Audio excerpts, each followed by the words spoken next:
بسم اللہ الرحمن الرحیم شہر رمضان الذی انزل فیہ القرآن ہدی للناس وبینات من الہدی والفرقان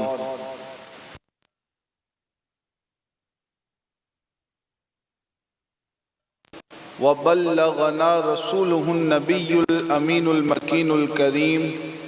وَنَحْنُ عَلَى ذَلِكَ لَمِنَ الشَّاهِدِينَ وَالشَّاكِرِينَ وَالْحَمْدُ لِلَّهِ رَبِّ الْعَالَمِينَ۔ آئیے ساتھ مل کر کے حضور علیہ السلام کی بارگاہ بے کس پناہ میں درود و سلام کا ہدیہ نچھاور کریں اور پڑھیں الصلاۃ والسلام علیک یا رسول اللہ، الصلاۃ والسلام علیک یا رسول اللہ، الصلاۃ والسلام علیک یا خاتم النبیین، الصلاۃ والسلام علیک یا خاتم النبیین، وعلی آلک وعلی آلک واصحابک واصحابک یا شفیع المذنبین۔ یا شفیع المذنبین۔ پیارے آقا علیہ الصلاۃ والتسلیم کے پیارے دیوانوں،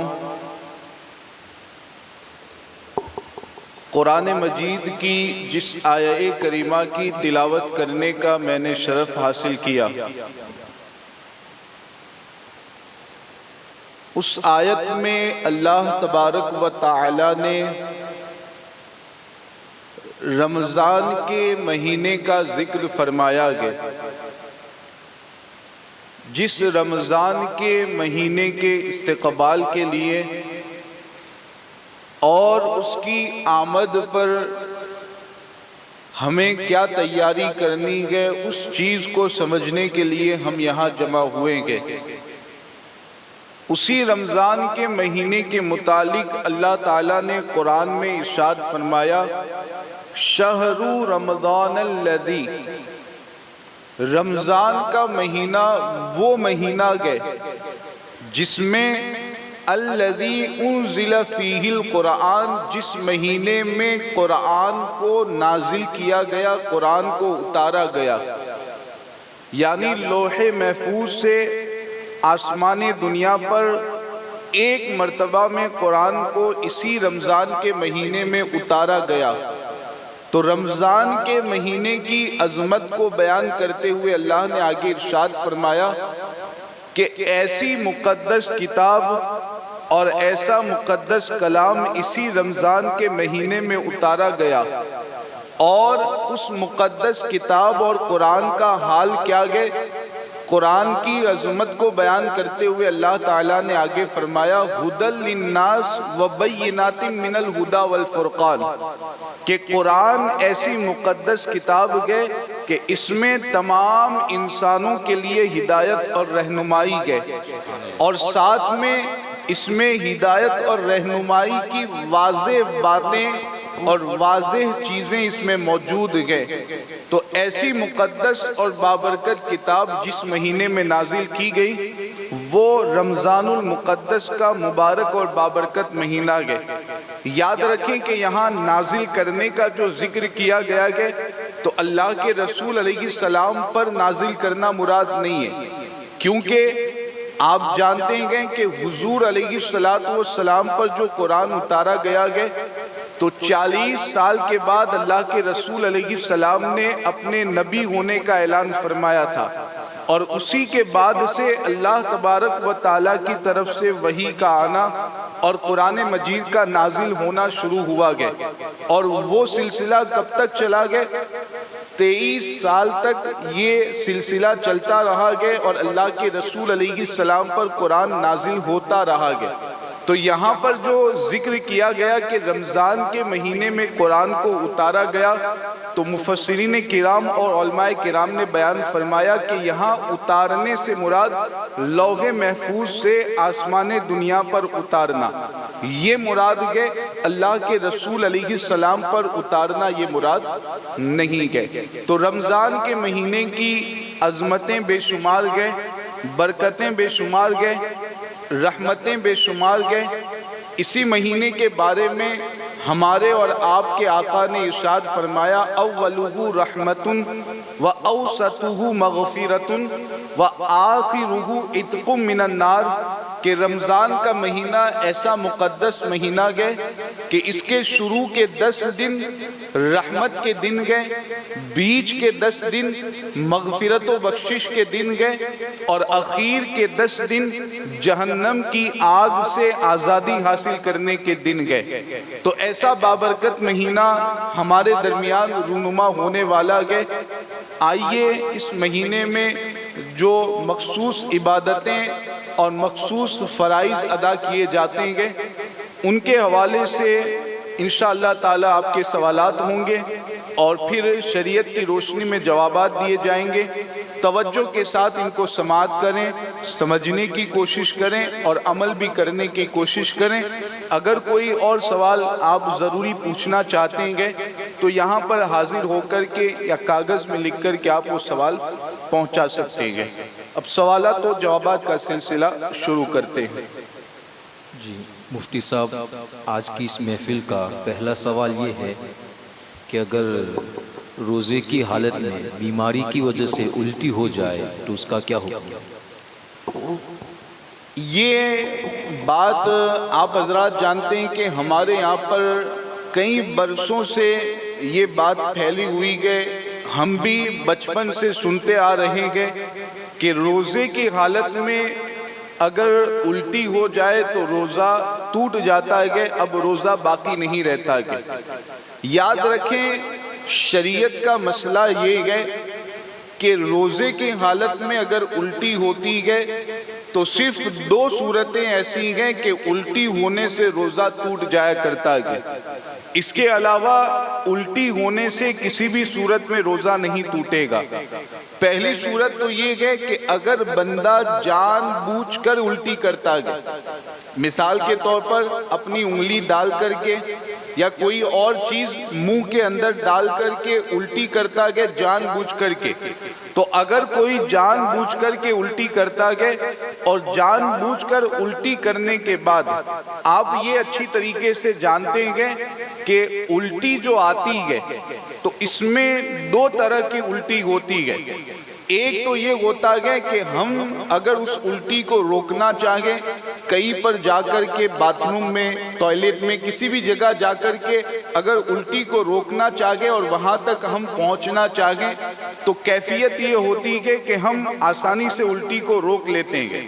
اور ایک الٹی کی کیفیت یہ ہوتی ہے کہ اچانک وہ الٹی آتی ہے اور روکنے کی طاقت ہمارے اندر نہیں ہوتی ہے، کہ بالکل منہ بھر جاتا ہے اور وہ الٹی جو ہوتی ہے باہر نکل جایا کرتی ہے۔ تو ایک صورت روزہ ٹوٹنے کی یہ ہے کہ اگر کوئی جان بوجھ کر کے الٹی کرتا ہے اور وہ جان بوجھ کر کے جو الٹی کر رہا ہے تو ایسی الٹی ہو کہ روکنے سے بھی نہ رکے اور وہ الٹی نکل جائے، تو اس ایک صورت میں الٹی کی وجہ سے روزہ ٹوٹ جائے گا۔ اب دوسری صورت یہ ہے کہ اپنے آپ الٹی ہو، جیسے سوال میں بتایا گیا کہ بیماری کی وجہ سے اپنے آپ بندے کو الٹی ہو رہی ہے، تو اپنے آپ اگر الٹی ہوتی ہے تو اس میں بھی ایک ہی صورت میں روزہ ٹوٹتا ہے۔ اپنے آپ الٹی ہوئی اور الٹی ایسی ہے کہ بندہ روکنے پر قادر نہیں ہے، روک نہیں پاتا۔ دوسری چیز کہ الٹی میں جو کچھ کھانا پانی یا جو کچھ نکلا گئے تو باہر نکلنے کے بعد جان بوجھ کر کے اس کو اپنے پیٹ کے اندر واپس اتار دیا۔ اس کو اچھی طرح سمجھ لیجئے گا، اپنے آپ الٹی ہوئی۔ دوسری چیز کیا ہے؟ ایسی الٹی ہوئی کہ اس کو روکنے پر بھی بندہ روک نہیں پاتا۔ اور تیسری چیز کہ اس میں جو نکلا گیا اس میں سے کچھ حصہ جان بوجھ کر واپس اپنے پیٹ میں اتار دیا، تو اس دوسری صورت میں الٹی ہونے کی وجہ سے روزہ ٹوٹ جایا کرتا ہے۔ یہ 2 ہی صورتیں گئے۔ اب ہمارے یہاں عام طور پر کیا ہوتا ہے، الٹی ہونے کے بعد ایسا تو نہیں ہوتا کہ الٹی میں جو چیز نکلتی ہے واپس پیٹ کے اندر پہنچاتے ہیں. یہی ہوتا ہے کہ جو کچھ نکلا گیا اس کو باہر پھینک دیتے ہیں. جان بوجھ کر کے تو کوئی بھی الٹی میں نکلی ہوئی چیز کو واپس پیٹ کے اندر نہیں اتارتا. اگر غلطی سے یا ایسے ہی اپنے طور پر اندر چلی جائے تو الگ بات ہے. تو جان بوجھ کر تو کوئی بھی ایسا نہیں کرتا کہ تو ہمارے یہاں عام طور پر جو الٹی ہوتی ہے تو عام طور پر الٹی سے روزہ نہیں ٹوٹے گا. یہ دو ہی صورتیں ہیں جن میں الٹی ہوگی تو روزہ ٹوٹ جائے گا. تو اس مسئلے کو عام کرنے کی کوشش کریں اور غلط فہمی جو ہمارے یہاں معاشرے میں پائی جاتی ہے اس کو دور کرنے کی کوشش کریں تاکہ لوگوں تک یہ مسئلہ پہنچے اور غلط خیال لوگوں کے ذہنوں سے نکل جائے. سبحان اللہ. مفتی صاحب ایک سوال یہ ہے کہ اگر کوئی شخص جو ہے روزہ رکھ کر بیرون ملک سفر کے لیے نکلا تو اب افطار وہ کس ملک کے ٹائم کے مطابق کرے گا؟ کبھی کبھار ایسا ہوتا ہے کہ روزہ رکھنے کے بعد کسی کو افریقہ جانا گئے, یو کے جانا گئے, تو روزے کی حالت ہی میں وہ سفر کے لیے نکل جاتا ہے. اب بمبئی سے, احمد آباد سے کہیں سے بھی فلائٹ لے کر کے وہ افریقہ جانے کے لیے یا یو کے جانے کے لیے نکل چکا گیا. تو ایسی صورت میں اب وہاں پر وہ پہنچ چکا گئے کسی جس جگہ پر جانا تھا وہاں, لیکن ابھی وہاں افطار کا وقت نہیں ہوا گیا. تو جو سوال کیا گیا کہ اب افطار کرنا گے, روزہ چھوڑنا گے تو کس وقت کے اعتبار سے کرے گا, تو جس جگہ پر موجود گئے وہیں کے وقت کے اعتبار سے وہ افطار کرے گا. یہاں ہندوستان میں اگرچہ وہ روزہ شروع کیا تھا تو ہندوستان کے وقت کے اعتبار سے شروع کیا تھا, لیکن جب وہ بعد میں افطار سے پہلے کسی اور ملک میں پہنچ گیا, کسی اور کنٹری میں پہنچ گیا, تو اب وہاں کا جو وقت گئے اسی کے اعتبار سے اس کو افطار کرنی گئے اور اسی کے اعتبار سے اس کو روزہ چھوڑنا گئے. بندہ جہاں پر موجود ہو وہیں کے اعتبار سے شریعت کے احکام نافذ ہوا کرتے ہیں. سبحان اللہ. مفتی صاحب وہ مطلب روزہ رکھ کے ہی یہاں سے نکلا, فلائٹ ہی میں ہے, اور جس ملک کے اوپر فلائٹ ہے اس ملک میں جو ہے آفتاب غروب ہو گیا تو پھر فلائٹ ہی میں وہ افطار کر لے گا؟ بالکل, اگر فلائٹ ہی میں اگر وہ ابھی سفر کر رہا ہے اور افطار کا وقت وہاں کے اعتبار سے ہو چکا. اب آج کل تو موبائل کے ذریعہ معلوم کرنا بہت آسان ہوتا ہے کہ آپ جب یہاں سے سفر شروع کریں گے تو فلائٹ میں کب تک کہاں پہنچیں گے یہ سب باتیں پہلے سے معلوم کر سکتے ہیں. تو پہلے سے معلوم کر لینی چاہیے. اگر سفر کے دوران آپ ایک یقین حاصل کرنا چاہتے ہیں تو جو وہاں کے اسٹاف والے ہوتے ہیں ان کے ذریعہ بھی آپ معلوم کر سکتے ہیں. اندر بھی دکھاتا ہے ٹیبلٹ کے اندر کہ آپ کہاں تک پہنچے گئے, آپ کا سفر کہاں تک ہوا گیا. تو اس جگہ کے اعتبار سے اگر افطار کا وقت ہو چکا گیا تو بالکل فلائٹ کے اندر ہی افطار کرنے کی اجازت ہے, بلکہ افطار کر ہی لینا چاہیے, اس میں تاخیر کرنا یہ منع ہے. سبحان اللہ. مفتی صاحب کیا مسافر کو روزہ چھوڑنے کی مطلب روزہ نہ رکھنے کی بعد میں قضا کرنے کی اجازت ہے؟ مسافر اگر شرعی مسافر گئے, شرعی مسافر کا مطلب ہوتا ہے کہ اپنے گھر سے 92 کلومیٹر کے ارادے سے نکلا گیا, 92 کلومیٹر 92 یا اس سے زیادہ سفر کے ارادے سے نکلا گیا. اور یہ بھی یاد رکھیے گا کہ یہ جو سفر کے لیے نکلا گیا وہ صبح صادق سے پہلے نکل گیا. جو نیت کا وقت گئے صبح صادق سے پہلے ہی وہ سفر کے لیے نکل چکا گئے, وہ مسافر بن چکا گئے. تو ایسے مسافر کے لیے شریعت کے اعتبار سے روزہ چھوڑنے کی اجازت گئے. قرآن کریم میں اس کو صراحتاً بیان کیا گیا ہے. لیکن اگر معاملہ ایسا گئے کہ 8 بجے جیسے مثال کے طور پر سفر کے لیے جانا گیا, پہلے سے متعین گئے کہ دن میں 8 بجے 9 بجے مجھے فلاں جگہ پر بمبئی جیسے مثال کے طور پر سفر کے لیے نکلنا گئے, تو صبح صادق سے پہلے جب سفر شروع نہیں ہوا گئے تو ایسے مسافر کے لیے اب روزہ چھوڑنے کی اجازت نہیں رہے گی. تو صبح صادق سے پہلے ہی بندہ اگر مسافر ہو جاتا ہے روزہ چھوڑنے کی اجازت گئے, لیکن اس کا یہ مطلب نہیں ہے کہ وہ روزہ رکھ ہی نہیں سکتا ہے۔ اگر سفر میں زیادہ تکلیف نہ ہو اور جانتا ہے کہ آسانی سے روزہ مکمل کر لے گا تو مسافر کے لیے بھی بہتر یہی ہوتا ہے کہ وہ سفر کی حالت میں بھی روزے دار رہے۔ بہت سارے رمضان کے دنوں میں سفر کرتے ہیں اور وہ ماشاءاللہ سفر کے دوران بھی روزہ رکھتے ہیں، تو بہتر یہی ہے کہ روزہ رکھیں۔ اگر تکلیف زیادہ ہوگی تو بالکل رخصت اور اجازت ہے، لیکن صبح صادق سے پہلے سفر کرنے والے کے لیے۔ سبحان اللہ، سبحان اللہ۔ مفتی صاحب ایک سوال یہ ہے کہ کسی شخص نے جو ہے رمضان کی شروعات تو ہندوستان میں کی، 10 روزے ہندوستان میں رکھے، اس کے بعد بیرون ملک وہ چلا گیا، اب وہاں پہ 13 روزے ہو چکے ہیں، تو اب ٹوٹل اس کے 26 یا 27 یا 28 روزے ہوتے ہیں، تو پھر ایسے شخص کا کیا حکم ہے؟ یہ بھی معاملہ رمضان کے دنوں میں اس طرح کے معاملات پیش آتے ہیں کہ سوالات بھی ہوتے رہتے ہیں کہ کہیں دوسرے ملک میں تھا، وہاں سے سفر کر کے یہاں پہنچا، یا یہاں سے سفر کر کے کسی دوسرے ملک میں پہنچا۔ اب عام طور پر یہ ہوتا ہے کہ ہمارے یہاں سے یو کے یا ساؤتھ افریقہ وغیرہ میں عام طور پر یہ ہوتا ہے کہ ایک دن وہاں آگے چل رہا ہوتا ہے۔ میں ہمیشہ کی بات نہیں کرا، لیکن جنرلی اور عام طور پر یہ ہوتا ہے کہ ہمارے یہاں 10واں روزہ گئے تو وہاں پر 11واں روزہ ہوگا۔ تو اگر اس طرح کا معاملہ ہے کہ ہندوستان میں کوئی شخص تھا، یہاں پر وہ 10واں روزہ رکھ کر کے گیا تھا، اب وہ وہاں پہنچا تو وہ 11واں روزہ ہوا، ایک دن آگے وہ پہنچ چکا تھا، تو اب ایسی صورت میں وہاں جب وہ پہنچا گئے اور 11واں روزہ وہاں اس کا ہوا کہ بیچ میں ایک روزہ چھوٹا گئے، تو اب اس میں یہ دیکھا جائے گا کہ اگر وہاں پر 30 روزے ہوتے ہیں، اگر وہاں 30 روزے ہوتے ہیں تو اس بندے کے 29 روزے ہوں گے۔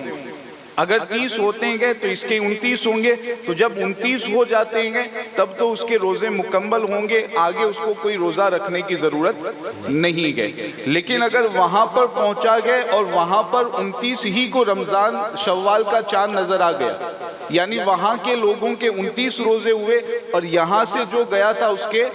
28 روزے ہوئے، تو اب ایسے شخص کے لیے حکم یہ رہے گا کہ عید کا دن گزرنے کے بعد ایک روزہ رمضان کی قضا کی نیت سے رکھے گا۔ اصل میں معاملہ یہ ہے کہ رمضان کے روزے یا تو 29 ہوں گے یا 30 ہوں گے، 28 تو کوئی بھی اسلامی مہینہ 28 کا ہوتا نہیں ہے، تو اس کے 28 ہی روزے ہوتے ہیں، تو ایک روزے کی اس کو بعد میں عید کا دن گزرنے کے بعد قضا کرنی پڑے گی۔ عید کے دن تو روزہ رکھنے کی اجازت نہیں ہے۔ اس کے برعکس کبھی ایسا ہوتا ہے کہ باہر سے کوئی شخص آیا، 11 روزے پہلے ہی وہ رکھ چکا گیا، اب یہاں پر آیا تو یہاں پر 10واں روزہ چل رہا ہے، یہاں 10واں چل رہا ہے، وہاں 11واں روزہ تھا۔ اب یہاں پر آنے کے بعد یہاں کے جو لوگ ہیں ان کے روزے 30 ہوں گے، اور وہاں سے وہ آیا گیا تو اس کے تو 30 روزے پہلے ہی ہو گئے، اب ایک روزہ اس کا زیادہ ہوگا تو اس کو وہ ایک روزہ بھی رکھ لینا گئے، 30 ہوتے ہیں 31 ہوتے ہیں روزہ رکھ لینا گئے، اس میں سے ایک روزہ نفل ہو جائے گا، باقی روزے فرض ہو جائیں گے۔ تو جہاں پر بندہ موجود ہے وہیں کے اعتبار سے روزے رکھنے گئے، اگر 28 روزے ہوتے ہیں تو بعد میں ایک روزے کی قضا کر لینے گئے۔ تو یہ دونوں صورتیں جو ہو سکتی ہے ان کے احکام آپ کے سامنے واضح کر دیے گئے۔ سبحان اللہ، سبحان اللہ۔ مفتی صاحب ایک اسٹوڈنٹ نے یہ سوال کیا ہے کہ اس سال جو ہے 10ویں اور 12ویں کا ایگزام کچھ رمضان میں بھی آ رہا ہے، تو اب روزہ رکھنے میں جو ہے اسٹڈی کرنے اور ایگزام دینے میں کمزوری آتی ہے، تو کیا اس کو روزہ چھوڑنے کی اجازت ہوگی؟ اسٹڈی کرنے میں تو میرے خیال سے اگر دن میں جیسے پریشانی ہو تو بندہ رات میں محنت کر سکتا ہے، رات میں محنت کر کے وہ بآسانی اپنی تیاری مکمل کر سکتا ہے۔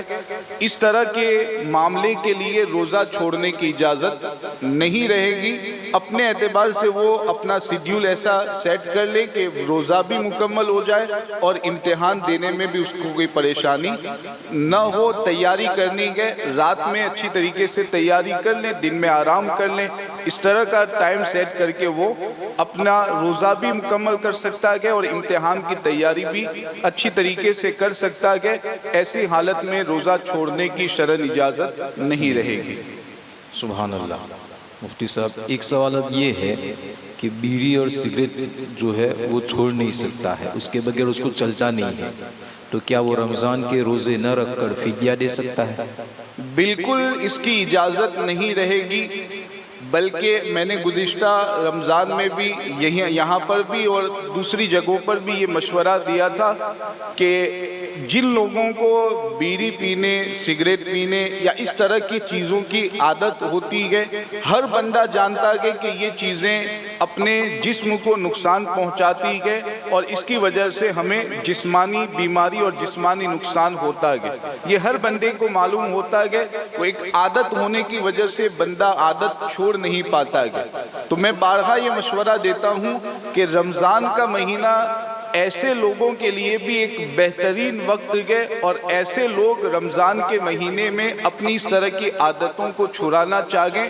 تو اللہ کے فضل سے وہ چھڑا سکتے ہیں، اگر تھوڑی سی کوشش کریں تو اس طرح کی عادتیں چھوٹ سکتی ہیں۔ یاد رکھیں کہ بیڑی یا سگریٹ کا اگر کوئی عادی ہے، شریعت میں ایسے شخص کے لیے بھی روزہ چھوڑنے کی بالکل اجازت نہیں ہے، روزہ رکھنا ہی پڑے گا، اپنی عادت کو کسی بھی طریقے سے بدلنے کی کوشش کرنی ہے۔ سبحان اللہ۔ مفتی صاحب زکوٰۃ کے تعلق سے ایک سوال یہ ہے کہ کیا ایڈوانس میں زکوٰۃ دے سکتے ہیں؟ ایڈوانس کا مطلب کہ ابھی سال مکمل نہیں ہوا، جیسے ابھی رمضان کے مہینے میں میرا سال مکمل ہونے والا ہے، لیکن میں یہ چاہوں کہ ابھی کوئی ضرورت مند ہے، ابھی کوئی حاجت مند ہے تو اپنی زکوٰۃ اسی مہینے میں نکال دوں، رمضان میں نہ نکالوں۔ اس طرح اگر ایڈوانس میں زکوٰۃ نکالنی ہے، شریعت کے اعتبار سے اس میں کوئی حرج نہیں ہے، بالکل نکال سکتے ہیں، بلکہ یہاں پر احادیث میں اور کتابوں میں یہ بتایا گیا ہے کہ زکوٰۃ نکالنے کا جو اصل مقصد ہوتا ہے وہ کیا ہوتا ہے؟ فقیر کی ضرورت کو پورا کرنا، حاجت مند کی ضرورت کو پورا کرنا۔ اب اگر کوئی حاجت مند ضرورت مند آپ کے پاس آیا گئے، رمضان سے پہلے ہی آیا گئے، باقی وہ زکوٰۃ لینے کا حقدار گئے، تو آپ اگر اس وقت اس کو زکوٰۃ دیتے گئے اس نیت سے کہ اس کی ضرورت پوری ہو جائے، اس کی حاجت پوری ہو جائے، تو یقین جانیں کہ اس میں آپ کے لیے زیادہ ثواب حاصل ہوگا آپ کو، اور آپ اس میں زیادہ ثواب کے مستحق ہوں گے۔ تو جب جس چیز کی ضرورت ہو اس وقت اگر اس چیز کو دیا جائے تو ثواب اس میں زیادہ ہوتا ہے، یہ روایتوں اور کتابوں سے یہ بات ثابت ہے۔ تو ایڈوانس میں اس طور پر اگر زکوٰۃ نکالنی ہے تو نکال سکتے ہیں، لیکن یہاں پر ایک چیز کا لحاظ رکھنا ہے، ایڈوانس میں اگرچہ زکوٰۃ نکال لیتے ہیں، لیکن جیسے 2 مہینے پہلے ہی زکوٰۃ نکال لی گئی، ابھی جتنا مال ہے اس کے اعتبار سے زکوٰۃ نکال لی گئی، تو وہ جو بیچ میں 2 مہینے آئیں گے جس کے بعد سال مکمل ہوگا، تو ان 2 مہینوں میں اگر الگ سے پیسے آتے ہیں تو وہ جو الگ سے پیسے آئیں گے ان کا حساب کر کے 2 مہینے جب مکمل ہوں گے یعنی 1 سال مکمل ہوگا تو اس کی بھی زکوٰۃ ادا کرنی پڑے گی۔ ایسا نہیں ہے کہ اب ایڈوانس میں زکوٰۃ دے دی، اس کے بعد 2-3 مہینے پہلے زکوٰۃ دیے تو بیچ میں جو پیسے حاصل ہوں گے ان کی زکوٰۃ بعد میں آئندہ سال دینی ہے، ایسا نہیں ہے، بلکہ اس کا بھی حساب سال مکمل ہونے پر کر لینا ہے اور اس کی بھی زکوٰۃ ادا کر دینی ہے۔ سبحان اللہ۔ مفتی صاحب اسی طریقے سے زکوٰۃ میں تاخیر کرنا، مثال کے طور پر رجب کے مہینے ہی میں اس کا 1 سال مکمل ہو جاتا ہے لیکن وہ رمضان کا انتظار کرتا ہے زکوٰۃ نکالنے کے لیے، تو یہ سخت ناجائز ہے، بالکل اس کی اجازت نہیں ہے۔ رجب میں سال مکمل ہو تو اسی وقت جب سال مکمل ہو رہا ہے زکوٰۃ کا حساب کر کے اس کی ادائیگی کرنا ضروری ہے۔ ایسا نہیں ہے کہ رمضان تک انتظار کرتے رہیں اور پھر رمضان میں اس کی زکوٰۃ ادا کریں، جب سال مکمل ہو رہا ہے۔ یہاں پر یہ ذہن میں رکھیں کہ ہمیں اچھی طرح غور کر کے یہ بات متعین کر لینی ہے کہ ہم مالک نصاب کب بنیں گے، اور وہ جو برسوں سے زکوٰۃ ادا کرتے آ رہے ہیں وہ بھی اگر تھوڑا سا غور و فکر کر لیں تو ان کو بھی اچھی طرح یہ معلوم ہو جائے گا کہ ہم فلاں سال میں فلاں مہینے میں مالک نصاب بنے تھے اور اتنے پیسے ہمارے پاس آئے تھے جو نصاب کے برابر تھے۔ تو اس صلاح متعین کرنے کے بعد پھر آپ لحاظ رکھیں کہ جب سال مکمل ہو تو اس کی زکوٰۃ اسی وقت ادا کر دیں۔ اگر رمضان کے مہینے کی فضیلت حاصل کرنی ہے تو ابھی جیسے بتایا گیا کہ ایڈوانس ہی میں زکوٰۃ دے دیں، جیسے مثال کے طور پر شوال میں سال مکمل ہو رہا ہے، رمضان ہی میں آپ زکوٰۃ ادا کر دیں تو ایڈوانس میں آپ کی زکوٰۃ بھی ادا ہو جائے گی، رمضان کے مہینے کی جو فضیلت ہے وہ بھی حاصل ہوگی۔ لیکن سال کا بڑا اہم رول ہوتا ہے اس میں، اس لیے کب مالک نصاب ہوئے گے، سال کب مکمل ہو رہا ہے، اس کا لحاظ ضروری ہے تاکہ ایسا نہ ہو کہ تاخیر ہو جائے ادائیگی میں اور تاخیر کی وجہ سے گنہگار ہو، تو اس کا خاص طور سے لحاظ رکھنا ہے۔ سبحان اللہ۔ مفتی صاحب ایک سوال یہ ہے کہ مالک نصاب کب ہوا وہ اس کو پتہ ہی نہیں ہے، تو اب سال مکمل کیسے وہ شمار کرے گا؟ اچھی طرح غور و فکر کرے اور غور و فکر کرنے کے بعد متعین کریں کہ فلاں سال میں فلاں مہینے میں میرے پاس اتنے پیسے آئے تھے، میں نصاب کا مالک ہو چکا تھا۔ وہ اچھی طرح غور و فکر کرنے سے بندے کے ذہن میں یہ بات آ جائے گی، متعین کر کے اس کے اعتبار سے پھر وہ آگے کے معاملات کریں۔ سبحان اللہ۔ ایک سوال مفتی صاحب تراویح کے تعلق سے یہ ہے کہ ایک حافظ صاحب ہیں، معلوم ہے کہ وہ سال بھر جو ہے نماز نہیں پڑھتے ہیں اور یہ ٹرسٹی حضرات کو بھی معلوم ہے، اس کے باوجود وہ تراویح کے لیے اس کو متعین کرتے ہیں، تو کیا حکم ہے اس تعلق سے؟ ایک بات اچھی طریقے سے ذہن نشی کر لیں، یہاں جتنے حضرات بیٹھیں گے وہ بھی اور جتنے اگر ٹرسٹی حضرات ہیں یا کوئی حافظ گئے تو وہ بھی اپنے حوالے سے یہ مسئلہ سمجھ لیں کہ تراویح کی نماز کے لیے وہی تمام باتیں ضروری ہے جو عام نمازوں کے لیے ضروری ہے، یعنی تراویح کا امام کیسا ہونا چاہیے تو اس کے لیے وہی تمام باتیں ضروری ہے جو عام نمازوں کے امام کے لیے ضروری ہے۔ اب ہمارے یہاں یہ چیز ہوتی ہے کہ کوئی حافظ بن گیا ہے، اب حافظ بننے کے بعد اس کی حالت یہ ہے کہ سال بھر تک نہ وہ نمازوں کی پابندی کرتا ہے، نہ داڑھی رکھتا ہے، نہ اس طرح کے دیگر فرائض و واجبات پر عمل کرتا ہے۔ جیسے رمضان کا مہینہ آنے والا ہوتا ہے اس کی داڑھی بھی بڑھنے لگتی ہے، نمازوں کی پابندی بھی وہ کرنے لگتا ہے، تو ایسا شخص جو بار بار یہ کر رہا ہے، پھر آئندہ سال وہی حالت ہے، رمضان کا مہینہ گزرا تو نمازوں کو بھی ادا نہیں کرتا کہ دیگر گناہوں میں مبتلا رہتا کہ بار بار جب اس طرح کا معاملہ کر رہا ہے تو ایسا شخص شریعت کے اعتبار سے فاسق معلن ہوگا، یعنی اعلانیہ طور پر گناہ کبیرہ کرنے والا، اور ایسا شخص جیسے باقی 5 وقت کی نماز کا امام نہیں بن سکتا، ویسے ہی تراویح کی نماز میں ایسا شخص 5 وقت کی تراویح کی نماز کا امام نہیں بن سکتا کہ امام بنانے کی اجازت نہیں ہے۔ تو امام تراویح کے لیے ویسا ہی ہو جیسا کہ باقی نمازوں کے لیے امام ہوتا ہے، اس طرح کے لوگوں کو تراویح کی نماز کے لیے متعین نہیں کرنا چاہیے۔ اس بات کا لحاظ ٹرسٹی حضرات بھی رکھیں، عوام میں سے جو ذمہ دار ہیں وہ بھی اس بات کا لحاظ رکھیں تاکہ اس طرح کا معاملہ پیش نہ آئے۔ سبحان اللہ۔ مفتی صاحب ایک سوال یہ ہے کہ اکثر یہ دیکھا گیا ہے کہ تراویح کے وقت جب امام قرآن شریف کی تلاوت کرتے ہیں تو کچھ لوگ پیچھے بیٹھے رہتے ہیں، بات چیت کرتے رہتے ہیں، اور پھر جب امام رکوع میں جاتے ہیں تب نماز میں شریک ہو جاتے ہیں، تو ایسے لوگوں کی نماز کا کیا حکم ہے؟ نماز تو ان کی ہو جائے گی لیکن یہ بالکل غلط طریقہ ہے۔ ہمارے یہاں یہ چیز عام گئے، کچھ نوجوان ایسے رہتے ہیں، کچھ بڑے بوڑھے بھی ایسے ہوتے ہیں کہ پیچھے بیٹھے رہیں گے، امام پہلی رکعت میں تلاوت کر رہا ہے، قرات کر رہا ہے، پیچھے بیٹھے رہیں گے، اور جب امام رکوع میں پہنچے گا تو جلدی سے وہ نماز میں شریک ہو جائیں گے۔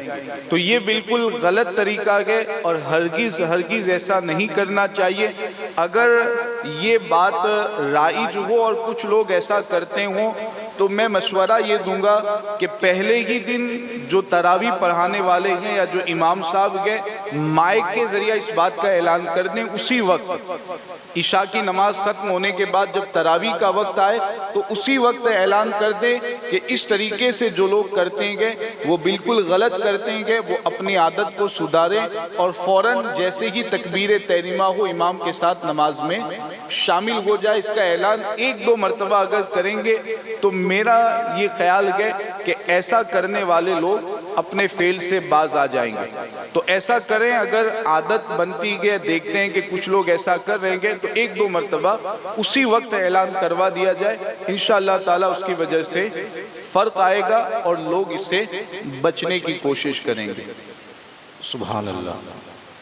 مفتی صاحب ایک سوال یہ ہے کہ رمضان میں جو ہے فجر اور عشاء کی اذان کچھ جگہ پہ جلدی دے دیتے ہیں وقت ہی میں، ایسا کرنا جائز ہے؟ اور اس کے ساتھ یہ بھی سوال اس میں ہے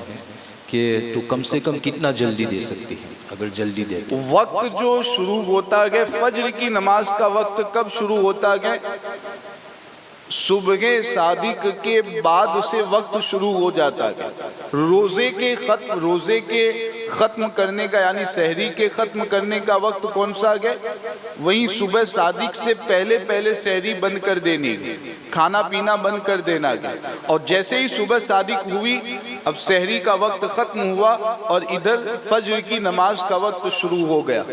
تو جیسے ہی فجر کی نماز کا وقت شروع ہو چکا ہے، بالکل یقین کے ساتھ معلوم ہو گیا کہ وقت شروع ہو چکا، ویسے ہی عشاء میں یقین کے ساتھ معلوم ہو گیا کہ وقت شروع ہو چکا، تو اب اس میں فوراً اگر اذان دینا چاہیں تو دے سکتے ہیں، جیسے ایک دو منٹ کا انتظار کر کے اس کے بعد اگر اذان دینی ہے، 2-4-5 منٹ کا انتظار کر کے اذان دینی ہے تو دے سکتے ہیں۔ اصل میں وجہ یہ ہوتی ہے کہ فجر میں چونکہ لوگ سحری کرنے کے بعد فجر کی نماز ادا کر کے عام طور پر آرام کرتے ہیں، سو جاتے ہیں، تو اب مقصد یہ ہوتا ہے کہ جتنا جلدی ہو سکے فجر کی جماعت قائم کی جائے تاکہ زیادہ سے زیادہ لوگ نماز میں اور جماعت میں شریک ہوں، اور ایسا نہ ہو کہ تاخیر کی وجہ سے لوگ ویسے ہی گھر پر فجر کی نماز پڑھ کے سو جائیں۔ تو اس لیے مقصد ہوتا ہے جلدی ادا کرنے کا، تو بالکل شرعاً اجازت رہے گی اس مقصد کے تحت، اور یقین ہو جائے کہ فجر کی نماز کا وقت شروع ہو چکا، عشاء کی نماز کا وقت شروع ہو چکا، تو اس کے فوراً بعد اذان دے سکتے ہیں کہ 10-15-20 منٹ بعد جیسا مناسب وقت ہو اس میں جماعت بھی قائم کر سکتے ہیں کہ اس میں کوئی شرعاً حرج نہیں ہے۔ سبحان اللہ۔ مفتی صاحب ایک سوال ہمارے بھائی نے یہ پوچھا ہے کہ قرض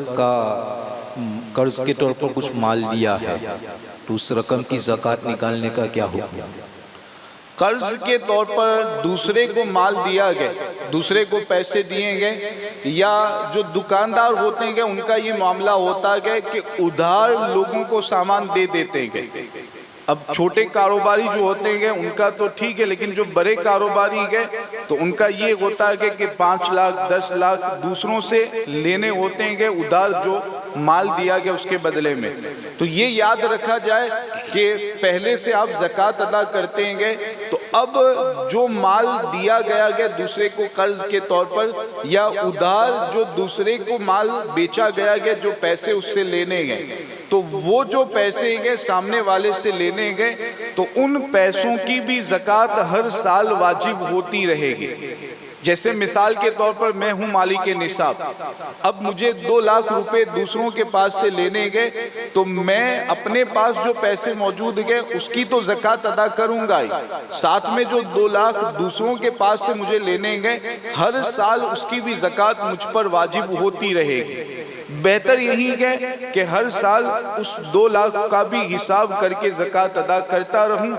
البتہ یہ بھی اجازت ہے کہ 3-4 سال بعد جب پیسے ملے تو جتنے بھی سال پیچھے گزریں گے سب کا حساب کر کے ایک ساتھ زکوٰۃ ادا کی جائے، اس کی بھی اجازت رہے گی، اور یہ بہتر یہی ہے کہ ہر سال اس کا حساب کر کے زکوٰۃ ادا کرتے رہیں۔ تو یاد رکھیں کہ دوسرے کے پاس سے جو پیسے لینے گئے پہلے سے جب زکوٰۃ ادا کرتے گئے یا وہ پیسے نصاب کے برابر گئے تو زکوٰۃ اس کی بھی واجب ہوتی رہے گی، بہتر گئے ہر سال زکوٰۃ کی ادائیگی کرتے رہیں۔ سبحان اللہ۔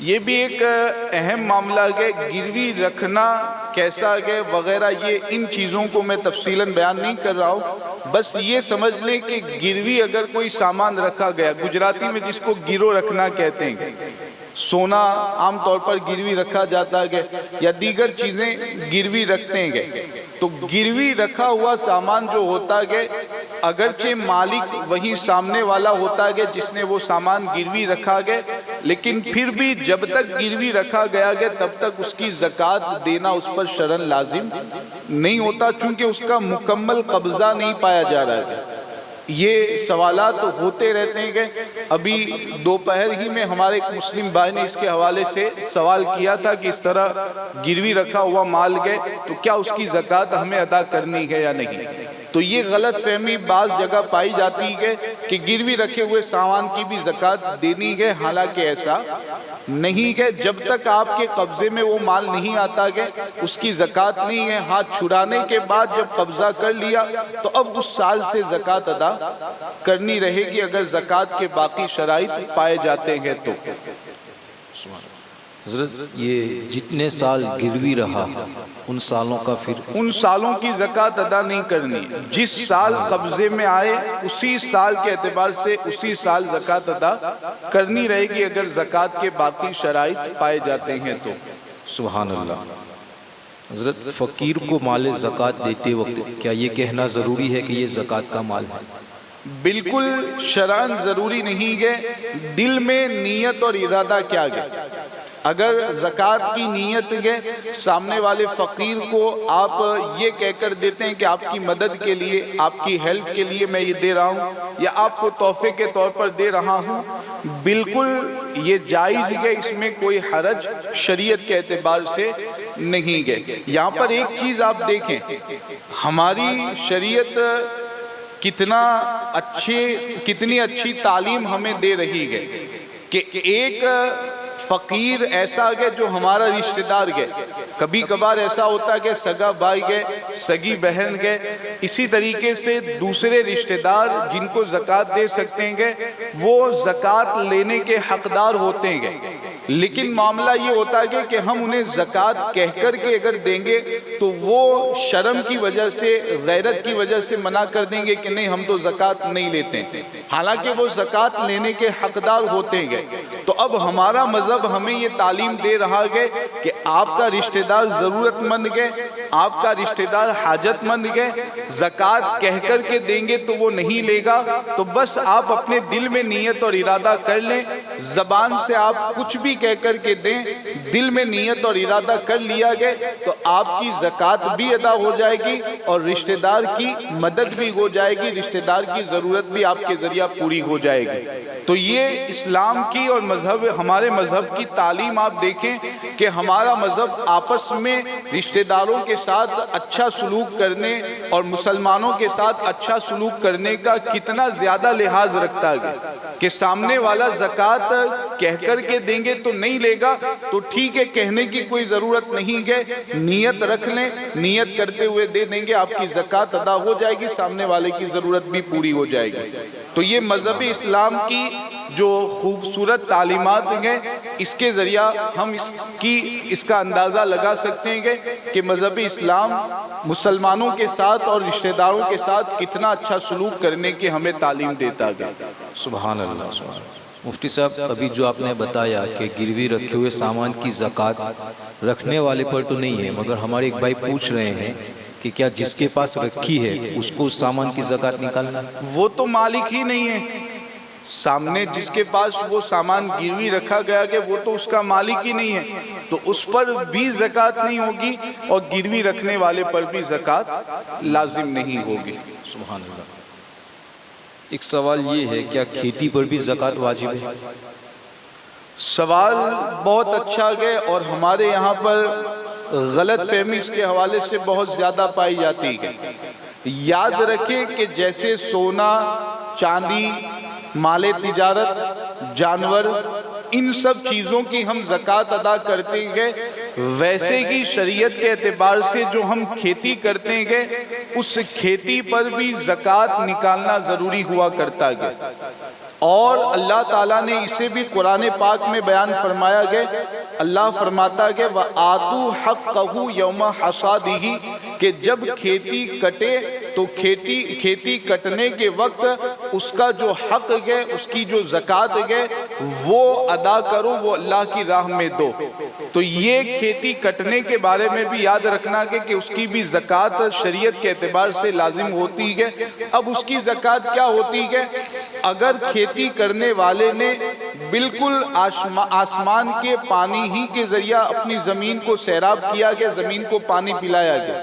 اپنا پانی اپنی محنت سے موٹر وغیرہ کے ذریعہ بالکل کھیتی کو پانی نہیں پلایا یا پلایا گیا لیکن تھوڑا سا حصہ پلایا، زیادہ تر اور عام طور پر بارش کے پانی سے اگر کھیتی کو پانی پلایا گیا تو ایسی صورت میں جو کھیتی ہوگی، جو پیداوار ہوگی، تو اس کھیتی میں سے عشر نکالنا ضروری ہوگا، یعنی 100 کلو میں سے 10% نکالنا گیا۔ تو 10% 100 کلو میں سے کتنا بنے گا؟ 10 کلو۔ 100 کلو اگر کھیتی ہوئی گئے تو 10 کلو نکالنا ضروری ہوگا۔ اور اگر کھیتی والے نے یہ کیا گیا کہ آسمان کا پانی تو بہت کم گئے، بلکہ نہر کے ذریعہ یا کسی نالے کے ذریعہ کہیں سے بھی زمین کے اندر سے پانی نکال کر اپنی محنت سے، اپنے خرچے سے کھیتی کو پانی پلایا گیا، تو ایسی صورت میں شریعت کا حکم یہ ہے کہ اب 5% کھیتی کی زکوٰۃ نکالنی ہے۔ یعنی اگر 100 کلو گیہوں ہوتے ہیں، 100 کلو کھیتی ہوتی ہے تو اس میں سے 5 کلو نکالنا ضروری ہے۔ اور کھیتی کی زکوٰۃ اسی کو دے سکتے ہیں جس کو مال اور سونے چاندی کی زکوٰۃ دے سکتے ہیں، اسی کو کھیتی کی بھی زکوٰۃ دینی ہے۔ تو یہ دو صورتیں ہیں، 10% کے یا 5% کے، دونوں کو اچھی طرح سمجھنے، اور اس میں کوئی مقدار بھی متعین نہیں ہے۔ ایسا نہیں ہے کہ اگر 100 کلو 200 کلو گیہوں ہوں گے تبھی جا کر کے کھیتی کی زکوٰۃ نکالنی ہے۔ جو بھی پیداوار ہو، جتنی بھی ہو، شریعت کے اعتبار سے اس کی زکوٰۃ نکالنا ضروری ہے، اور اس کا عشر یا نصف عشر نکالنا ضروری ہے۔ 10% 5% دو ہی صورتیں اس کی رہیں گی، اس کو اچھی طریقے سے سمجھ لیں۔ سبحان اللہ۔ مفتی صاحب، ہمارے ایک بھائی یہ سوال کر رہے ہیں کہ جو گروی رکھی ہوئی چیز ہے کیا وہ اس کو استعمال کیا جا سکتا ہے؟ میں نے پہلے ہی وضاحت کر دی کہ اس کے پھر الگ معاملات ہیں، الگ تفصیل اس کی رہے گی، لیکن چونکہ سوال کر لیا گیا ہے تو اب اس کے حوالے سے میں کچھ ضروری وضاحت کر دیتا ہوں کہ ہماری شریعت نے گروی رکھنے سے منع نہیں کیا گیا۔ بالکل اگر آپ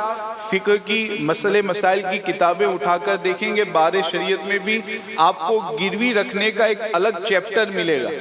جس میں گروی رکھنے کے ضروری مسائل، اس کے حوالے سے جو حدیثیں ہیں وہ تمام چیزیں آپ کو اس میں مل جائیں گی۔ کسی بھی فقہ کی کتاب میں آپ اٹھا کر کے دیکھیں گے، گروی رکھنے کا ذکر قرآن میں بھی ہے، احادیث میں بھی ہے، روایتوں میں اور کتابوں میں بھی ہے۔ تو گروی رکھنے سے ہماری شریعت نے منع نہیں کیا، لیکن گروی رکھے ہوئے سامان سے فائدہ اٹھانا اس صورت میں کہ جب سامنے رکھنے والا جو شخص ہے وہ مسلم ہے، گروی رکھنے والا مسلم ہے، تو گروی رکھے ہوئے سامان سے فائدہ اٹھانا، اس کو استعمال کرنا، یہ بالکل ناجائز اور حرام ہے۔ کسی نے اپنی زمین آپ کے پاس گروی رکھی، اپنا مکان گروی رکھا، ہمارے یہاں پر یہ بات بہت عام ہے، مارکیٹ میں ابھی یہی چل رہا ہے، پیسے 10 لاکھ روپے کسی کو دے دیا، اب اس کا مکان گروی کے طور پر لے لیا، اب مکان کو کسی تیسرے کے ہاتھ کو میں کرائے پر دے کر کے اس کا کرایہ حاصل کر رہے ہیں، اس سے فائدہ اٹھا رہے ہیں، یا خود رہ کر کے فائدہ اٹھا رہے ہیں۔ تو یہ گروی رکھی ہوئی چیز سے فائدہ اٹھانا یہ ناجائز ہے، کب؟ جبکہ سامنے گروی رکھنے والا شخص مسلمان ہو۔ ہاں اگر گروی رکھنے والا نان مسلم ہے تو اس صورت میں نفع کی نیت رکھتے ہوئے اسے فائدہ اٹھانا شرعاً جائز ہے، وہ سود نہیں ہوگا۔ مسلمان اگر سامنے والا ہے تو وہ سود ہو جائے گا۔ تو دونوں صورتیں میں نے آپ کے سامنے واضح کر دی، اس میں جو بنیادی حکم گئے وہ آپ کے سامنے واضح کر دیا گیا ہے۔ اور اگر کوئی اس کے حوالے سے سوال کرنا ہو تو پوچھ سکتے ہیں۔ سبحان اللہ۔ مفتی صاحب ایک سوال یہ ہے کہ کسی نے جو ہے 1 لاکھ روپے کے عوض کھیٹر کو گروی رکھا، اب جس کے پاس گروی رکھا اس نے 1 لاکھ سے زیادہ کی اس میں کھیتی پکا لی، اب کیا حکم ہے؟ وہ کھیت واپس دے گا یا پھر پیسے واپس دے گا؟ کیا کیا جائے؟ سامنے والے نے یعنی جس کے پاس گروی رکھا گیا اس نے اس زمین سے فائدہ اٹھایا، چاہے وہ کھیت ہو یا پھر کوئی دوسرا سامان کے مکان سے کرایہ دوسرے کو کرایہ پر دے کر کے اس سے کرایہ لیتا رہا، تو اس طرح گروی رکھی ہوئی چیز سے جو فائدہ اٹھایا گیا اتنے کو مائنس کیا جائے گا۔ میں نے 1 لاکھ روپے قرضہ دیا،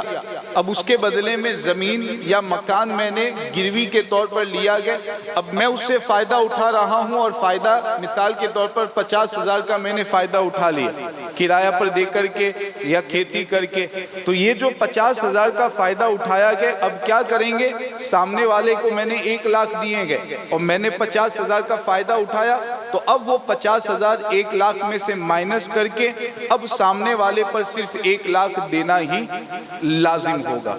تو جتنا فائدہ اگر 1 لاکھ کا پورا فائدہ اٹھا لیا ہے تو سامنے والے پر کچھ بھی دینا اب لازم نہیں رہے گا۔ تو جو فائدہ اٹھائیں گے وہ فائدے کا تاوان لازم ہوگا، اب سامنے والے کو جو قرضہ دیا گیا اتنا اس میں سے مائنس کر کے کم کر کے باقی دینا اس پر لازم آئے گا۔ سبحان اللہ۔ کوئی زیادہ لے لے تو مفتی صاحب زیادہ نفع لے گا تو ایسی صورت میں اتنا جو قرضہ گیا وہ تو ختم ہو جائے گا، اب سامنے اس کو اتنا تاوان کے طور پر دینا پڑے گا۔ سبحان اللہ۔ ایک آخری سوال مفتی صاحب یہ ہے کہ رمضان میں عشاء کی نماز تو جماعت کے ساتھ ادا کی، لیکن وتر کی نماز جو ہے جماعت کے ساتھ ادا نہ کی، تو کیا ہوگا؟ ایسی حالت میں یاد رکھیں کہ اگر عشاء کی نماز جماعت کے ساتھ کسی نے ادا کی گئے تو اب بہتر یہ گئے، مستحب یہ گئے کہ وہ وتر کی نماز بھی جماعت کے ساتھ ادا کرے۔ ضروری نہیں ہے بہتر اور مستحب گئے، لیکن میں یہی مشورہ دوں گا کہ جب آپ عشاء کی نماز جماعت کے ساتھ پڑھ چکیں گے تو وتر کی نماز بھی امام کے ساتھ جماعت کے ساتھ ادا کرے۔ مشورہ یہی دوں گا، اگرچہ مستحب اور بہتر ہی گئے، کوئی اکیلے اگر پڑھ لیتا گیا وتر کی نماز تو یہ نہیں کہیں گے کہ اس کی وتر کی نماز ہی صحیح نہیں ہوئی، لیکن مشورہ یہی ہے کہ جماعت کے ساتھ وتر کی نماز ادا کرے۔ کیوں؟ اس لیے کہ جب جماعت کے ساتھ آپ پڑھیں گے تو فائدہ یہ ہوگا کہ اکیلے پڑھیں گے تو وتر کے بدلے میں ایک ہی ثواب ملے گا، لیکن جماعت کے ساتھ نماز ادا کریں گے تو جماعت کے ساتھ نماز ادا کرنے میں حدیث پاک میں بتایا گیا کہ 25 گنا، ایک حدیث میں گئے کہ 27 گنا زیادہ ثواب ملتا ہے۔ سبحان اللہ۔ آپ غور کریں کہ وتر کی نماز اکیلے ہم پڑھ لیں گے تو بس ایک کے بدلے میں ایک ثواب گئے، لیکن جماعت کے ساتھ پڑھنے میں 25 اور 27 گنا زیادہ ثواب ملتا گئے۔ تو مشورہ یہی گئے کہ عشاء کی نماز جب جماعت کے ساتھ ادا کی گئے تو وتر کی نماز بھی جماعت کے ساتھ ہی پڑھیں، تاکہ یہ جو ثواب گئے، یہ جو فضیلت گئے، یہ جو برکت گئے وہ ہمیں حاصل ہو جائے۔ لیکن پھر بھی اکیلے اگر کوئی پڑھ لیتا گئے نماز اس کی صحیح ہو جائے گی۔ دعا فرمائیں۔ بسم اللہ الرحمن الرحیم، صلی اللہ علی النبی الامی وآلہ صلی اللہ تعالی علیہ وسلم، صلاة و سلام علیک یا رسول اللہ صلی اللہ تعالی علیہ وسلم۔ اللہم ارزقنا علما نافعا وعملا صالحا، اللہم ارزقنا رزقا حلالا طیبا واسعا۔ مولا تبارک و تعالی استقبال ماہ رمضان کی اس محفل میں ضروری مسائل بیان کیے گئے، تمام مسائل کو اچھی طرح ذہنوں میں محفوظ رکھنے، سمجھنے، ان پر عمل کرنے، انہیں عام کرنے کی توفیق عطا فرما۔ اسی طرح دیگر دینی محافل میں شریک ہو کر دین کے ضروری احکام و مسائل کا علم حاصل کرنے، ان پر عمل کرنے کی توفیق عطا فرما۔ اللہم ربنا تقبل منا انکا انت السمیع العلیم وتب علینا انکا انت التواب الرحیم۔ إن الله وملائكته يصلون على النبي يا أيها الذين آمنوا صلوا عليه وسلموا تسليما صلى الله على النبي الأمي وآله صلى الله تعالى عليك وسلم صلاة وسلام عليك يا رسول الله صلى الله تعالى عليك وسلم سبحان ربك رب العزة عما يصفون وسلام على المرسلين والحمد لله رب العالمين.